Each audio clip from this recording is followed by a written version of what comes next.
SLBC tunnel కూలి 8 మంది చచ్చిపోయి 3 నెలలు అవుతా ఉంది. రేపటితో 3 నెలలు నిండుతుంది. ఇంకో ప్రభుత్వంలో సమర్థుడైన ముఖ్యమంత్రి ఉంటే మంగళగ్రహం నుంచి కూడా ఈ పాటికే తిరిగి మనుషులు అక్కడికి ఎక్కువపోయి ఉంటే ఆడికెళ్ళి తెచ్చేటోళ్ళు. సమర్థవంతమైన ప్రభుత్వం ఉంటే చేసే పని గది.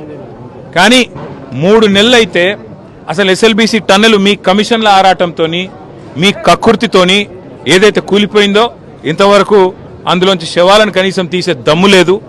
కనీసం ఆ పనుల విషయంలో ఏం జరిగిందో చెప్పే పరిస్థితి లేదు. అదేవిధంగా సుంకిశాల రిటైనింగ్ వాల్ కూలిపోయింది. సుంకిశాల రిటైనింగ్ వాల్ కూలిపోతే ఇప్పటి వరకు ఆ సంస్థ మీద కానీ ఆ ఎందుకు కూలిపోయిందన్న దాని మీద కానీ ఎలాంటి ఎంక్వైరీ లేదు, ఎలాంటి కమిషన్ లేదు. ఆ సంస్థ మీద ఎలాంటి చర్య తీసుకున్న పాపాన పోలేదు. వట్టెం పంప్ హౌస్ మునిగింది కాంగ్రెస్ వచ్చిన తర్వాత, ఇంతవరకు దాని మీద చర్యలు లేవు. పెద్దవాగు ప్రాజెక్టు 2 సార్లు కొట్టుకుపోయింది, దాని మీద చర్యలు లేవు.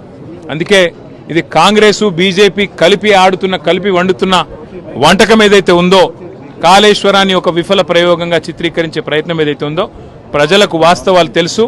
మాకు ఈ దేశంలోని చట్టాల మీద, న్యాయ వ్యవస్థ మీద మాకు సంపూర్ణమైన విశ్వాసం ఉంది.